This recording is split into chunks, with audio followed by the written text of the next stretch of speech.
Hello and welcome back to The Marketing Hustle. If it's your first time here, I'm your host, Lottie, and I've said this before, but honestly, where have you been? It's now your time to tell your friends. If you love hearing unfiltered stories from bold brands on how they do their marketing, you're in the right place. Today, I chatted to Hector Hughes, who's founder of Unplugged. Unplugged make digital detox at unique off-grid cabins in the UK and now in Spain, where you can lock your phone away and escape your busy life for a tech-free cabin escape and a bit of nature. I was lucky enough to be gifted an Unplugged experience last year, and it was honestly amazing. I thought it was going to be horrendous and I thought I wouldn't be able to live without my phone, but 1 hour in, I was having the best time. Hector's become a friend and is a uniquely chilled guy, and we had a fascinating conversation discussing his approach to building a brand while staying unplugged in his being, and how entrepreneurship and a Zen lifestyle meet. I really hope you enjoy it as much as I did. Thanks for coming. Thank you. This is a really elaborate excuse for us to hang out because it's been so overdue. I feel like we actually only see each other on each other's podcasts. Yeah, exactly. Which is a short-term friendship strategy. Yeah. It's going to run out of road. We're going to have to find other. Yeah, we'll make the most of it until we stop producing episodes about each other. Yeah. But Hector did have me on his podcast earlier in the year, and we had a really fun chat about mental health. Which sounds like an oxymoron, but it was quite a fun chat. It was, yeah. Are you still doing your pod? No, we stopped it. It was a lot of fun, but I think just priorities shifted. So we'd love to pick it up again or something. Life happened, yeah. Yeah. But I don't know, it's just it's kind of like coming on this. It's just a bit like a therapy session to just come and air all your dirty laundry. Yeah. Just some really public trauma. That's it. That's all we need. Yeah.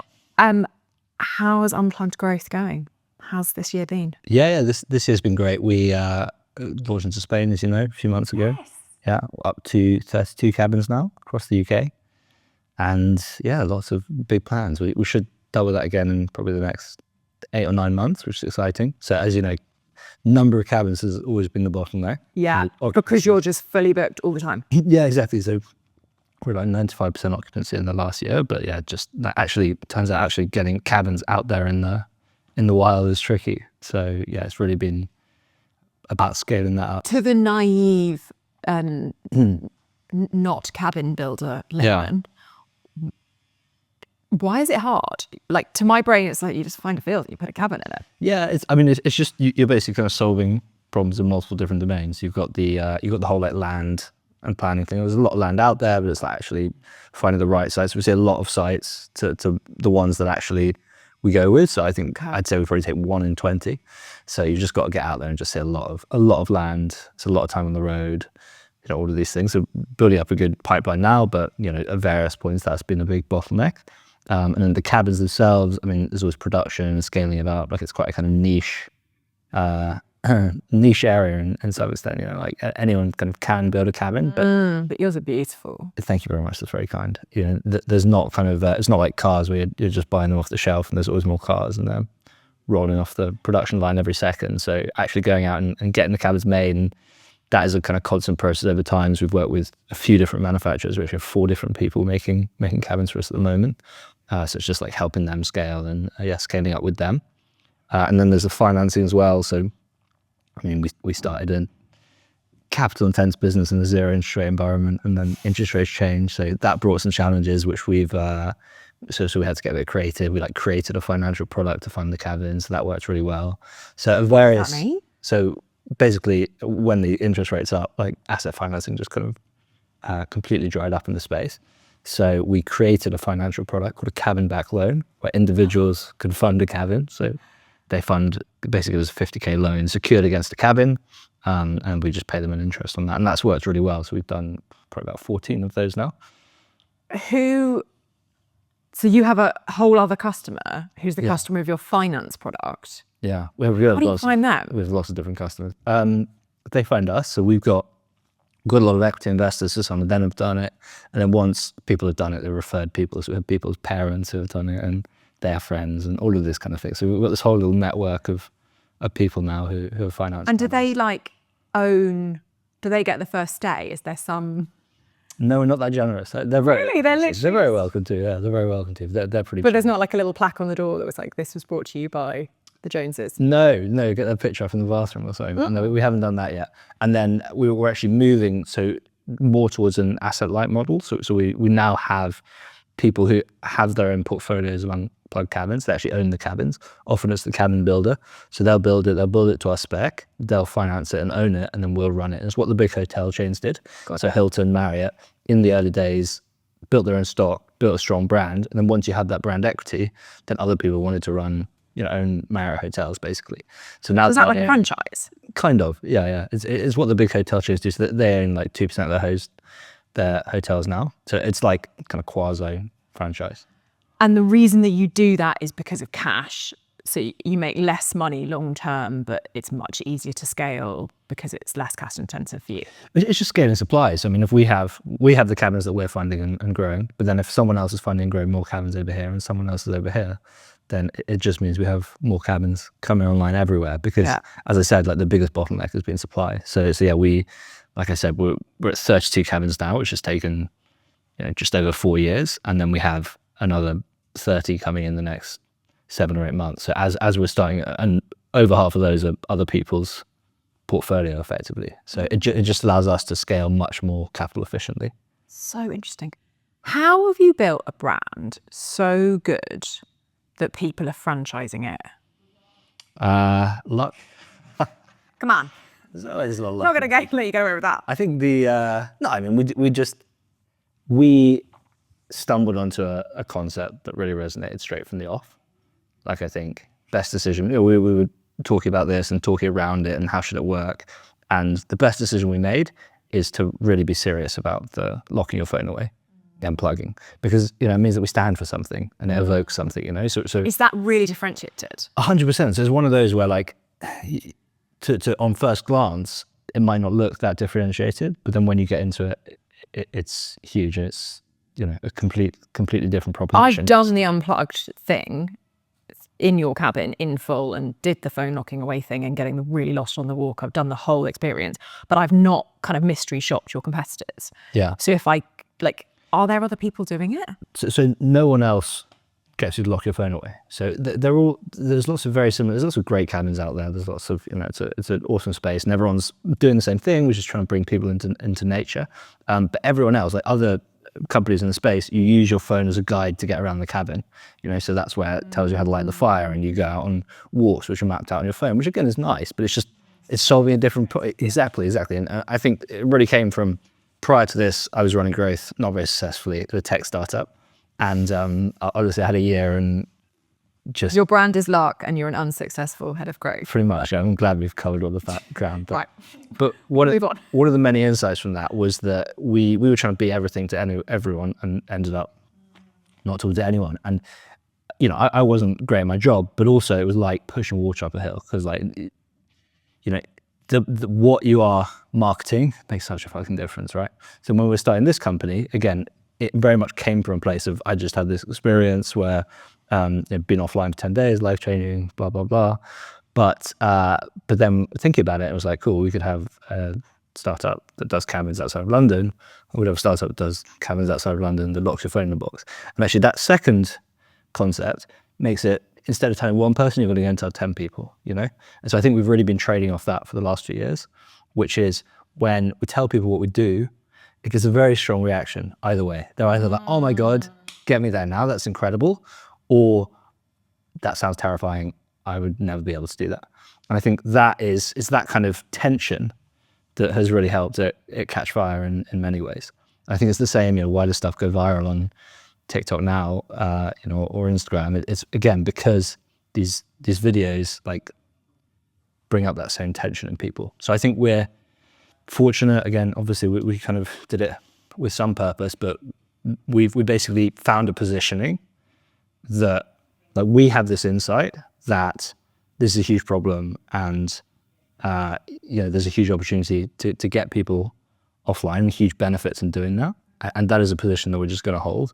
And the longer we hold that, we're just seeing it compound and compound and compound in terms of the business we can build off the back of it. And I think the opportunity in society, like, I really see Unplugged as a social experiment, Like, what if we can build this massive global brand, which I'm sure we can, then that is going to help move society in a different direction. Because just by existing, we're getting people talking. Not only do people come and stay to the cabin, but if you hear about us, you'll think like, oh my God, am I spending too much time on my phone? So I think just by existing, we're starting that conversation. And actually, if we can, get to a stage where we've got hundreds of thousands of people coming to do this every month, then, that will move society in a different direction. I think that, again, that is why I got into this in the first place. Like, I think, you've got to really have longevity in a business. You kind of need, well, you don't need to, but it's easier if you really believe in what you're trying to do. And like, it just meant that I never questioned, are we doing the right thing? And like, you have all the, it's like you have all the shit with running a business and all the bumps along the way, and actually just having that deep conviction of like, this is needed in the world. And like, there's a real sense of, if we don't do this, then no one will, because there are other companies building cabin companies and they're not doing this, right? So it's like, we have this insight, because I think so much of every company is like the founders or the team's insight for how you see the world. It's like a vision of the world, because that's what you end up iterating towards. So I actually expect us to get more different over time from other players in the space. Like at the start, everyone's like, when we first launched, people saw a cabin on Instagram, they came to come and stay. We tried to take their phone off them and they were like, no way, what are you doing? So as we've evolved over time, people have been like, hey, these guys are serious about me coming and left my phone away. Yeah, exactly. And so I think from a marketing point of view, it's how do we just, and as we've seen more kind of players in the space, it's really reinforced within us that actually the opportunity for us here is just to really lean into what makes us different and what we stand for. And so yeah, I feel like we're still super early in that and excited to see what we can do there. So cool. How do you acquire customers? It's mostly organic. So I would say probably 85% of our bookings are organic. And because people tell other people. So organic social is a big one for us. There's a lot of word of mouth. I mean, that's obviously hard to track, but organic social is huge. Influencers is a great channel for us, because the great thing about that is we don't need to pay them, because no one suffers from the problem we're trying to solve more than the people who spend their life on social media. Yes. So the great thing about that channel is the bigger we get, the bigger the influence that we can attract, but the cost stays the same. So your CAC's trending down. So yeah, we're very liberal with influencer stays. We've had a lot of virality on Instagram, ironically, given the business we're in. LinkedIn's good. How do your influencers make content? So I believe you've come as an influencer. I've come and we debated this. So my partner and I were like, do we break the box to make the content? I mean, so we did a shoot as we were leaving. That's it. Yeah, you do shoot as you arrive or as you leave. Some people really did just shoot camera. was quite generous, but yeah. Well, whatever, all helps. But I think it's as well, if you're used to seeing some influencer posting a story, 5 times a day, every day, and they go offline for 3 days. And then they kind of can explain where they've been. That's quite powerful. That's it. And I think, what's powerful for us and powerful for them. I mean, fundamentally, we don't have to do too much. We don't overly prescribe what people need to do. It's just getting them to have the experience. Like, the most important thing for us is they actually go and spend 3 nights offline in the cabin. Yeah. And then people come out with the most amazing things. They do these posts afterwards about how life-changing it was, and that all comes from a genuine place. So I think influencer marketing can be, especially when you're paying influencers, like, it can be very transactional and fake and leaves a bit of a sour taste. But I think the nice thing about this and how it works for us is that it is from a very authentic place. Like, we just need to, we just need to kind of let the being offline in a beautiful cabin in nature do the talking. And it does. It does, yeah. Do you have any marketing challenges? Most of the challenges have been on supply. I mean, there's a bit of a like chicken and egg with this kind of business, because what's annoying is we've had huge surges in demand at various points, but you can only sell as many cabins as you've got. So that's a bit annoying. Because part of us is kind of searching around, is there anything else that can kind of scale outside of just the cabin growth? So we'll see, but I think it's also important to kind of really stay focused on what you're doing and just maintain that brand equity, and just accept that we're playing a longer game than, it's not a kind of consumer tech product where you can just absolutely nail it in the first year. But yeah, I think so. Apart from that, it's the kind of constantly managing occupancy. So you've kind of, and you've always got to fill up. There are like some cabins that are more difficult to fill up. So we've compensated by that by just jamming as much demand as possible down top of funnel. So there hasn't been much finesse. So we're getting a little bit more finesse now. But it's like, if you can just really get a lot of FOMO around this and get people wanting to do it. So really the antithesis of everything we stand for as a company. But, you've got, I think, again, we're trying to make the positive change in the world, and it's all about actually getting people to do this. And a university student sent us his dissertation the other day, which he wrote about Unplugged for a marketing degree. And it spoke about how it's a status thing. So he was analyzing himself, and he was like, I feel like booking an Unplugged stay will make me feel higher status. I think there's a lot of that, right?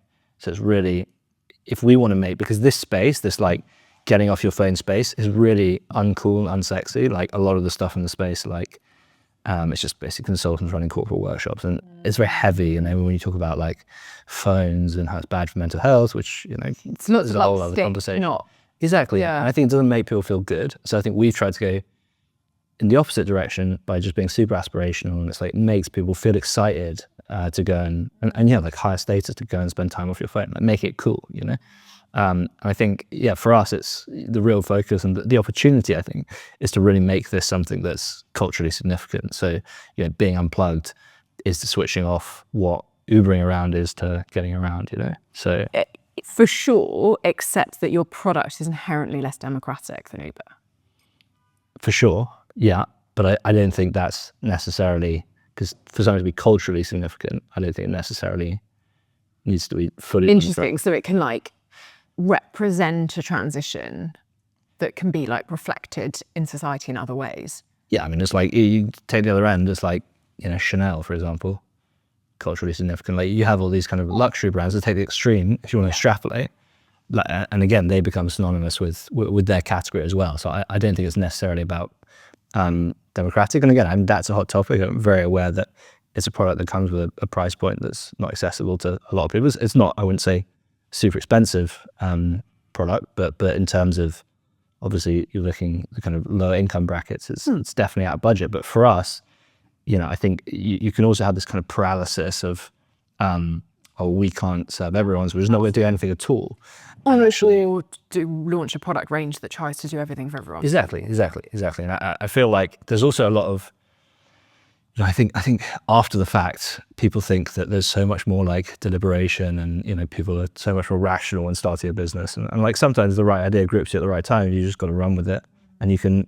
I think over time it's then about figuring out, is it the right thing, and how can we change it? And so I definitely don't think you should give up all responsibility, and how businesses affect society over time. I think you can have businesses like Deliveroo or these 15-minute grocery apps where it's questionable over time, like what impact does that make on society? And I think these questions become thornier and thornier. And I think as every company scales, you're going to face some of that.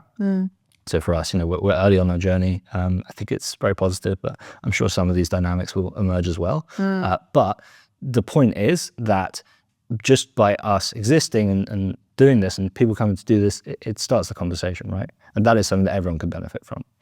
So I do feel like it's definitely net good for society, and I feel like business is hard enough as it is without trying to be okay. Well, we also have to make sure this caters to everyone, as you say. Like there's a trade-off, Yeah, you're not running a social change policy. You're running a business that impacts social change. And that's it. And like this is what I know. Well, we know how to do, right? And it's like, if we set this up as a charity and went and fundraise from big donors and all these kind of things, then sure, maybe we could cater to a different audience better. But it's like, it's not something, honestly, I just wouldn't be able to execute on that. Like, it's just not something I have. It's also this fascinating assumption that would be more effective.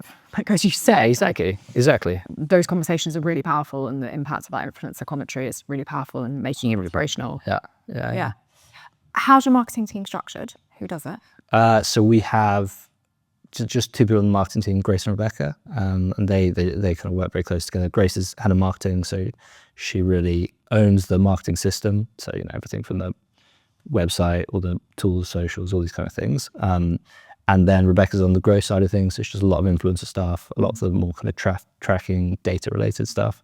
And they have a very close relationship. I like to chip in every now and again, and they're very much steering the ship. But I would say have opinions on the marketing side of things. So but it's, I think small and powerful, they really get a lot done. How do you set them up to get lots done? I think it's a good question. A lot of autonomy, but I think it's like one of my biggest takeaways in marketing is most of it is a fucking waste of time. Yes. Like most marketing that gets done doesn't move the needle at all. I think especially with startups, you feel like you need to do all these things. We need to do a podcast and a blog and all these kind of things.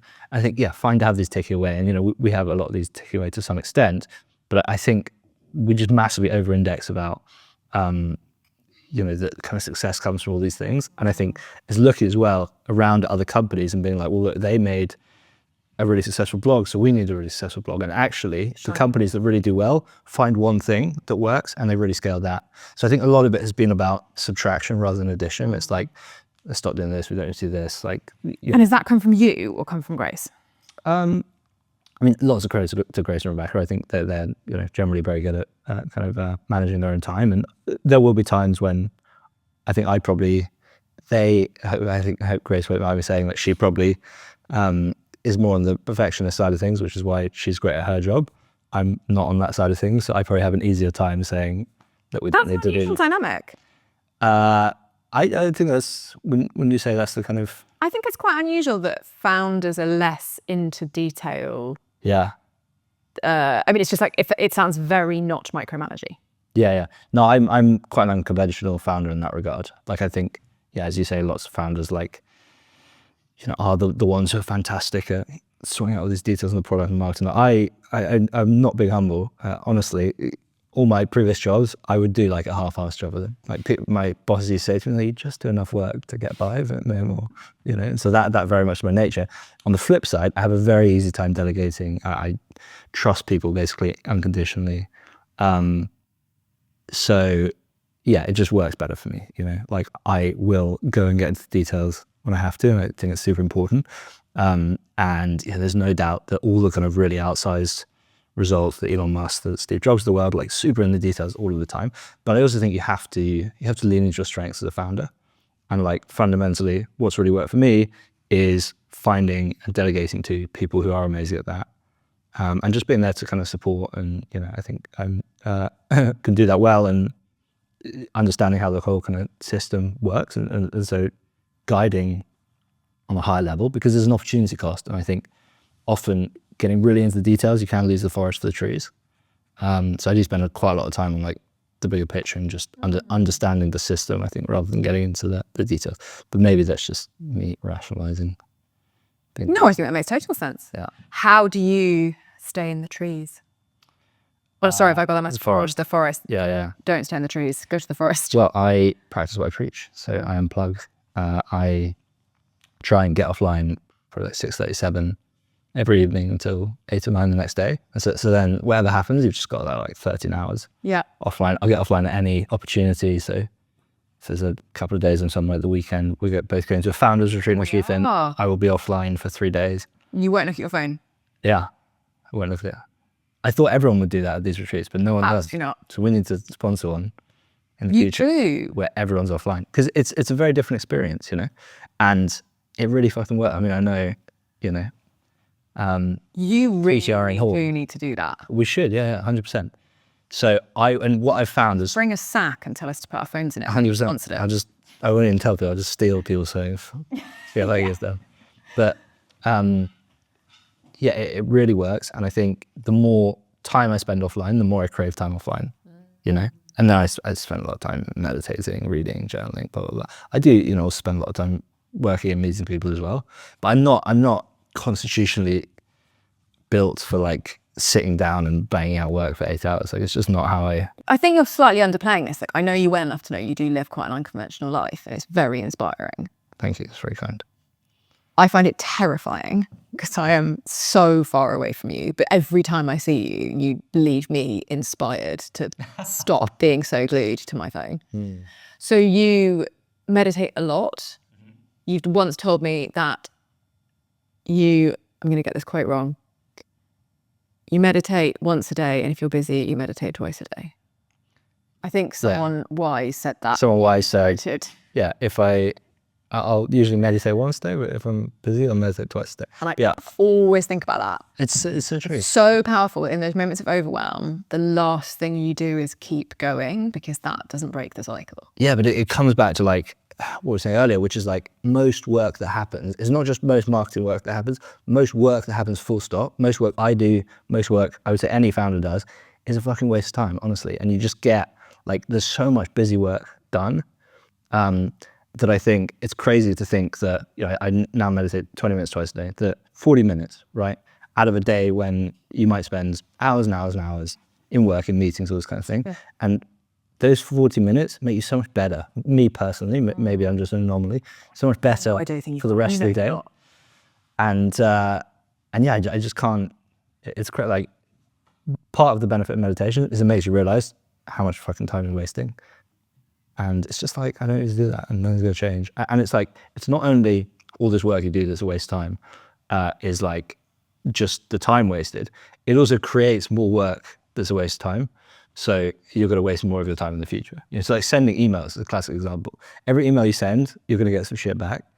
And I met a guy on a Founders Retreat, Mouse, the phone cases. Yeah. I hope you won't mind me saying, but he doesn't do email at all, which that's very inspiring. So he just won't do it. He just doesn't engage with email at all. So you can't send him an email. Communication.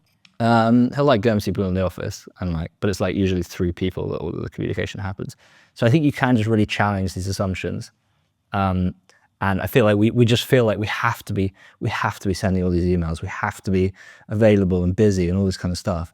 And you just don't. Like, you look back on a year at a company, and it's like, cool, there are these like 3 things we did that really moved the needle, and everything else always time. You know? I always think about that in the context of a CV. Like, if you're going to leave a role, your entire work is 4 bullet points. It's crazy, isn't it? So it's like, what are those 4 bullet points going to be? Write those bullet points first.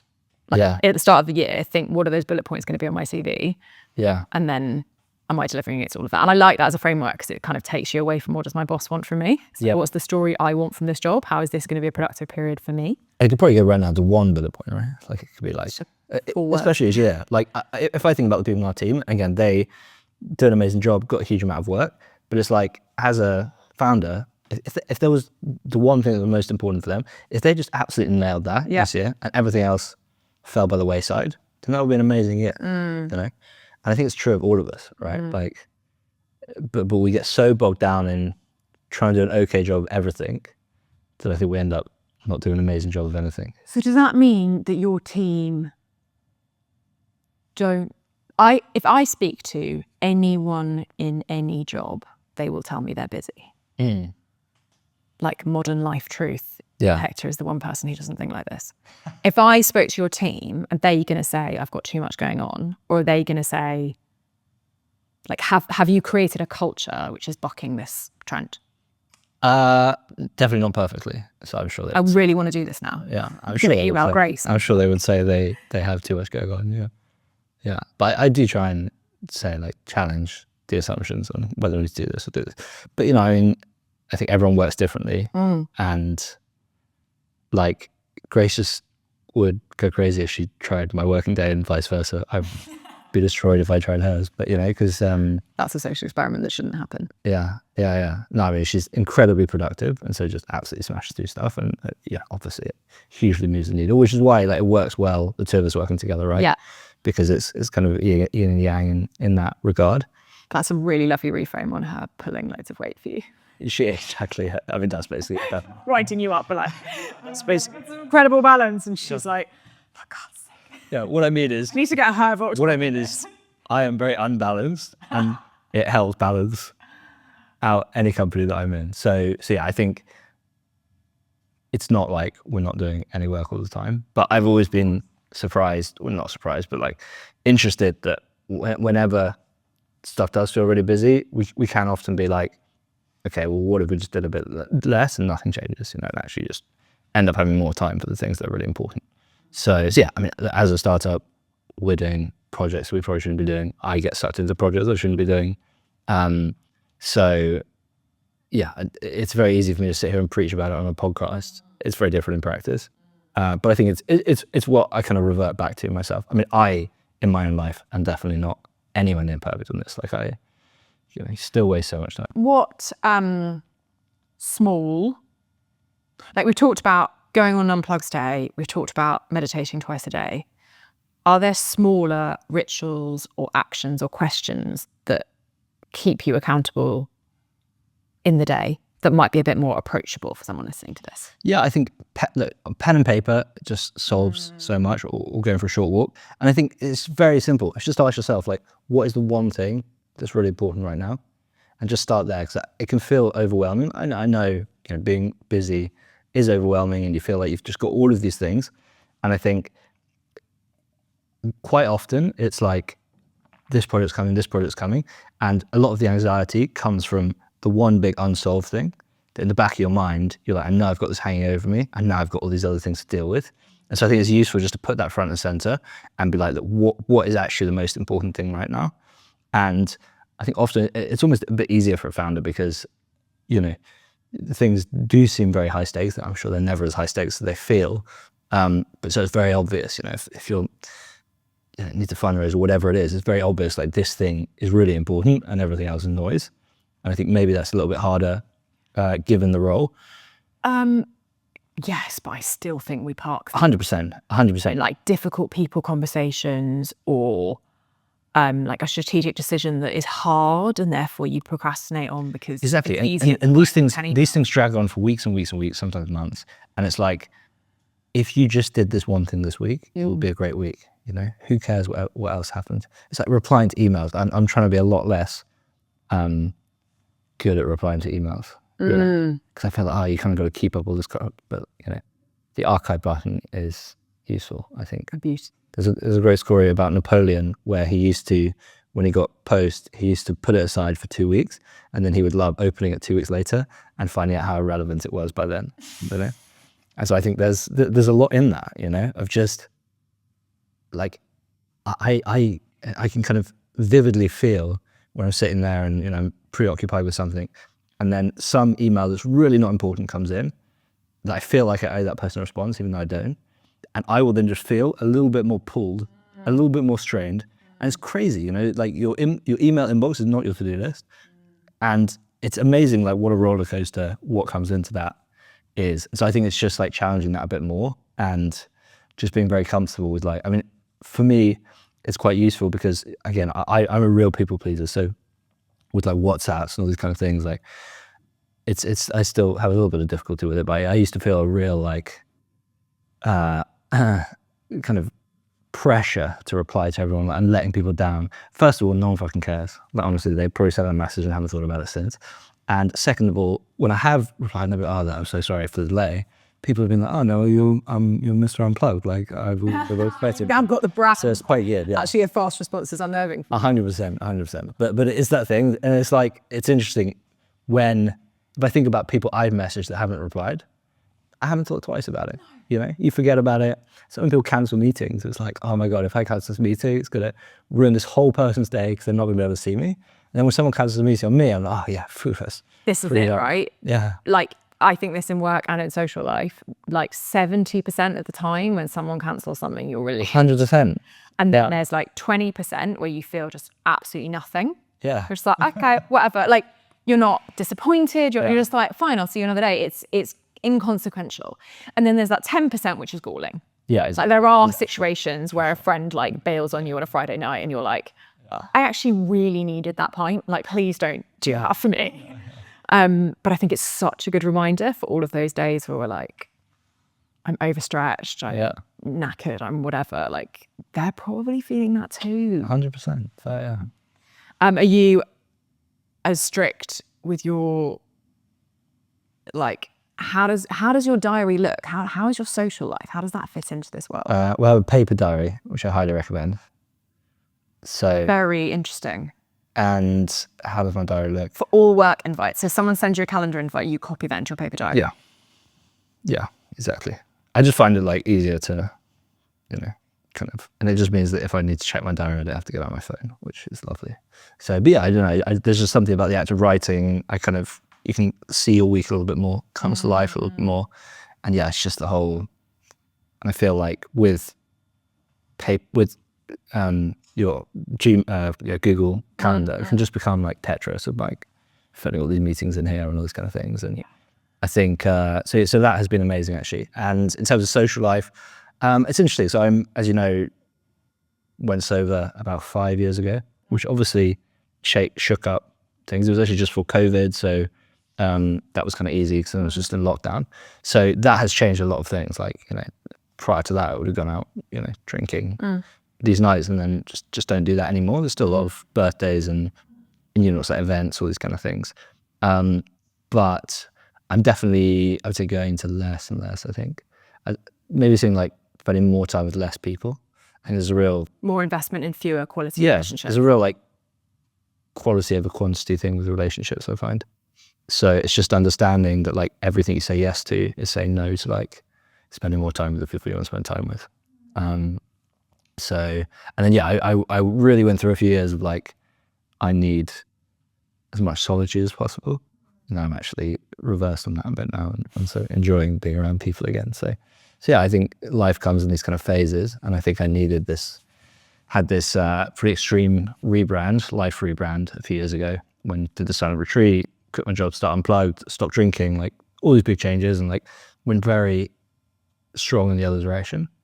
You know, did all the kind of meditation, journaling, reading, all these kind of things, and still a lot of that stuck. But I think I'm now just going through this kind of loosening again and just learning to live a little. So that's been fun. But still with these elements kind of interwoven in. Like I still, you know, love just spending an evening and reading, for example. Last time I saw you were reading a book that was like no joke about this thick. Yeah, what was it? Can you remember? Was it the English? Absolutely not. Okay. I was baffled. I think it was about philosophy. Right. But like, again, I feel like a lot of what you say needs a little disclaimer. Like when you're reading proper. Like you're reading, you're like, it's like study reading.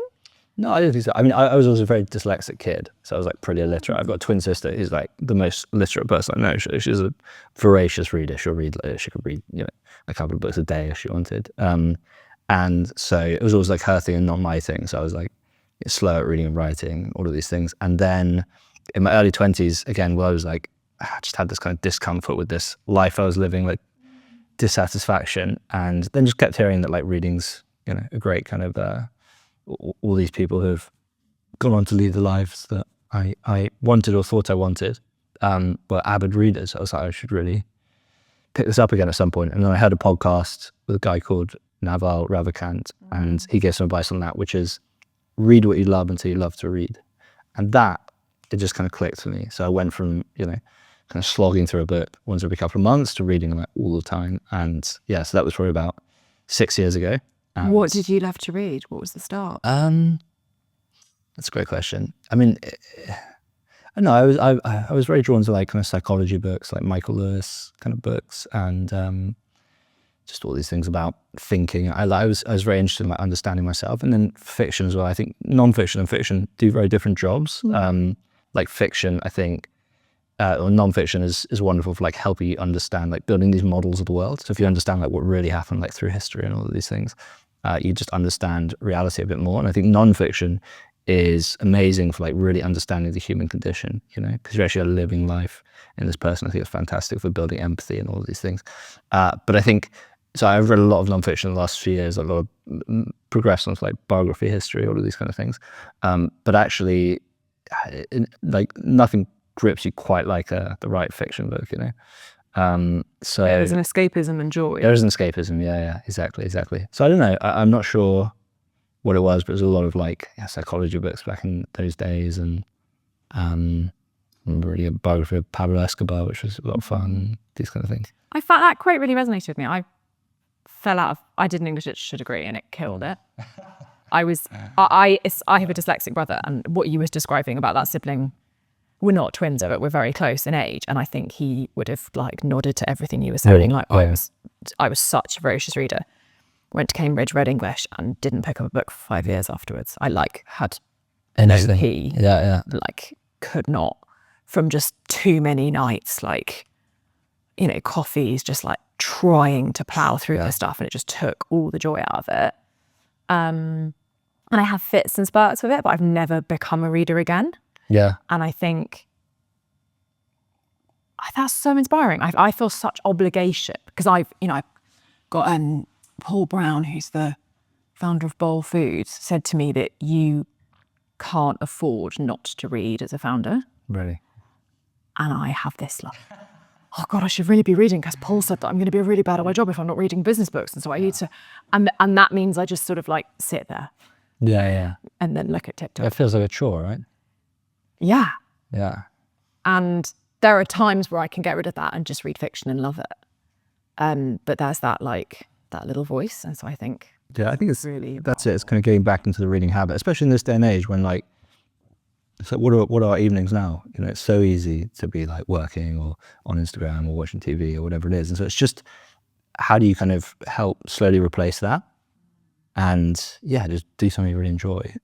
It's like listening to, your favorite songs when you go to the gym, for example. You don't like look forward to the gym session because you got to listen to those songs, So I think it's, there's definitely a lot to be said for that, especially in this day and age when the alternatives are so addictive and exciting and all of these things. What's your life going to look like in the future? Do you have you live in such an intentional way? What is Hector in 10 years' time? I think if I have any goals, it's to really cultivate. Like, I think when I'm at my best, I'm like very kind and compassionate. A lot of the time I'm not, to some extent. So I think it's like really cultivating that, and like everything else, I'm a big believer in like, just focus on yourself and everything else will fall into place. There's an analogy, this is a bit of a tangent, but chess. There was a chess prodigy, I can't remember his name, like 200 years ago. And before he came along, all of chess was played, you're basically trying to guess what the other guy or girl's next few moves are going to be. So you're always trying to see ahead. And then he came along and he basically realized that actually all you need to do is focus on your position and then the opportunities will emerge, So rather than trying to guess what the other person's going to do, just focus on your position. And I think about that a lot within myself, whereas like all I need to do is just focus on like a calm mind, a kind heart, and everything else will fall into place. So I don't know what it'll look like. I definitely have got a lot more gas in the tank with Unplugged. Could see myself doing this for another decade. And will Unplugged be a huge business? Absolutely. Yeah, I think it has to be because the world needs it. I have a duty. Every country. How global are we going? I don't think it's not like there's really needs to be in every country. It's not like Airbnb where like, if I'm an Airbnb customer, I'll be annoyed that you haven't got me Tirana in Albania, for example. But so I think especially in the next few years, it's about doing a few countries very well. Yeah. Immediate term it's really in the UK. Well, I know we have some Spanish presence now, which will keep growing, but like there's such a big opportunity here. So I think it's really going deep in the UK market. But yeah, over time, I mean, this is a problem that's everywhere. So I can definitely see it blossoming and going all over the world. And so excited to see where that goes. But I think it's about having a long time frame and, really setting the company up accordingly, right? Because so much of startups now is like, especially raising for VCs and all these kind of things, it's like, cool, we need to return our fund in the next 6 years. So like, we better get this and really kind of scale it. And, when you're deploying cabins out into the countryside, if you try and do that kind of blitz scaling, then lots of things can go wrong and it can really turn into a bit of a mess. So for us, it's about, just having that long-term mindset, making decisions towards that.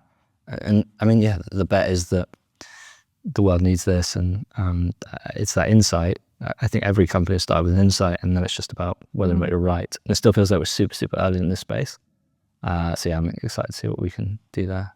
Is your calling as an entrepreneur, or is your calling to get us away from our phones? That's a good question. I don't know. I don't know if it's any of the above. I think I think now it's to kind of bring this into existence. So it really is to make this change in the world. And like that's the mission now. And I think, I don't want to get wedded down into like, I'm an entrepreneur, so I need to be blah, blah, blah. Like people at the start were saying to us, well, why are you going to go and do this and spend money on a cabin? Let's put a landing page up and test if people want to book and lock their phone away, or they don't want to lock their phone away. And the thing with that is they probably would have said they don't want to lock their phone away. And then we would have gone on and built that business, and I could have been an entrepreneur and, it's scaled a company that way. And like, that is not interesting at all. So I'm not interested in doing this just so I can like scale and sell a company. Like, it doesn't really matter to me. Like, I'm interested in doing this because here's a problem here's something I would like to change in the world. Like Gandhi said, be the change you want to see in the world. I think there's a lot of wisdom in that. And that's just an easy way of being. So I'm not wedded to the whole kind of being an entrepreneur thing. It's not like, hey, there's a huge opportunity cost of me running this business now, and I need to sell it and go on an AI business today. Yeah, because what I'm really here for is exactly AI. Exactly. So yeah, I mean, look, I think I'm kind of playing to play it. There's a good book called Games and Infinite Games by what's it called, James Cass. It's a very short book. You need to read the first 45 pages. But he basically talks about in life, there are finite games and there's infinite games. And a finite game is a game where all the rules are set out, there's winners and losers, you're playing against competitors. I think that's how we approach life usually, and especially entrepreneurship. To approach business, yeah. Definitely, yeah. And I think from my point of view, much more want to play an infinite game. In an infinite game, there's no rules. You play to play, so you don't play to win. And everyone's a collaborator rather than a competitor. So I'm very, I will speak to everyone building a similar company in this space, like very open. I'll just kind of, here's everything that's going on with us, make friends with them, all that kind of stuff. So I really see everyone in the space as a collaborator rather than a competitor, because I think we have this very like zero-sum game mindset, and it really isn't like that in reality. And I think even if you were looking at it from the cold, hard point of view of like, how do we make a massive success of this? Like, most startups fail because they fail to execute, not to competition. We spend so much time worried about competing, when actually if you go out and talk to all your competitors, you can get so many insights to help you execute better. So I think, just having this like more infinite game mindset removes a lot of the stress from it as well, because then it's like you're kind of playing to have fun. It doesn't mean it's still not stressful and intense and all of these things. But I think it's very grounding to be able to anchor yourself back into that. Because I think if it's all about, hey, I need to achieve this number or this exit within this time frame, then everything is a failure that's not that. When actually reality is so much messier than that. And I think it's a lot. If you take a long enough time frame and you keep doing the right things and you're right with the insight, then everything else will work out. To take it full circle, you have a position. Yeah. And you started this by saying your brand is a distinct position. That's it. Yeah. And that is so much more compelling than, like, that's what's going to make you win, not worrying about your competitors, which is actually going to dilute your position. Yeah, and the hardest thing and the most effective thing there is to hold the position for long enough, If it's a position that's not going away, which I don't think for a second it is, then if we can just hold it for the next decade and just keep compounding and doing interesting things around it and be bolder towards it, which is the big focus at the moment. Really commit ever more, not dilute the position. Yeah, so I think next year from us, you'll see a real step forward in the boldness with which we kind of position around that. So I think that's an exciting tease. That's the focus. Okay, so one final question, but I'm going to watch this space though. What's coming next year? Final question is, what is something that someone listening to this can help you with? Can help me with? I think it would be just do me a favor and this afternoon try putting your phone away for half an hour and just give yourself that time, go for a walk and just see how you feel. And I think if we all did that and we all started off on that journey, then the world would be a wonderful place. That's so beautiful. I thought you were going to say, just build a cabin in your garden. You do that too. And get in touch. Just give me your land. Yeah. But that is much more powerful. Well, also, if anyone has beautiful spots for cabins, then for sure, we're always looking. Yeah. But I just love that you don't need new customers. You need behavior change. Yeah, it's just the change we're trying to make in the world. I'm going to buy a watch.